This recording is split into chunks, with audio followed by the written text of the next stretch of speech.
ఇప్పుడు ఏంటంటే చర్చ ఏంటంటే ఆస్మా పోటీ చేయడం ద్వారా జూబ్లీ హిల్స్కి ఏమన్నా మేలు జరుగుతుందా? తెలంగాణ రాష్ట్రానికి ఏమన్నా మేలు జరుగుతుందా అంటే ఏం చెప్తారు?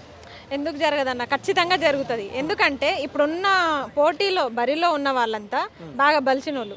వాళ్ళకి నిజంగా బీద వాళ్ళ కష్టాలు కానీ నిరుద్యోగుల కష్టాలు కానీ వాళ్ళకి ఏం తెలియదు. తెలిస్తే వాళ్ళు ఇట్లా వ్యవహరించరు. అధికారం ఎక్కిన తర్వాత ఇట్లా వ్యవహరించరు. మేమేందంటే బడుగు బలహీన వర్గాలము, కింది స్థాయి నుంచి వెళ్ళిన వాళ్ళము, నిరుపేద కుటుంబాలము. నాకు పేరెంట్స్ లేరు కాబట్టి వాళ్ళ దగ్గరికి వెళ్ళి నేను వాళ్ళ కుటుంబంలో ఒక సభ్యురాలను అవ్వాలనుకుంటున్నాను. ఇప్పుడు నాకు రేషన్ కార్డు, నేను ఒంటరిగా ఉన్నా. ఆ ఒంటరి రేషన్ కార్డు కంటే నేను వాళ్ళ రేషన్ కార్డులో యాడ్ అయిపోతా. ఇప్పుడు నాకు ఒక కుటుంబం ఏర్పడుతుంది కదా. నేను అందుకే చెప్తున్నా, దయచేసి జూబ్లీ హిల్స్ ప్రజరాలా, నేను ఒక అనాథని కాబట్టి మీరు నన్ను గెలిపిస్తే మాత్రం ఖచ్చితంగా మీ కుటుంబంలో నేను ఒక సభ్యురాలను అవుతా. మీ రేషన్ కార్డులో కూడా నా పేరు పెట్టుకోండి. అప్పుడు మీ ఇంట్లో మనిషిని మీరు ఎట్లా నిలదీస్తారో, ఎట్లా తిడతారో, ఎట్లా బుజ్జగించి చెప్తారో అట్లా నాకు చెప్పండి.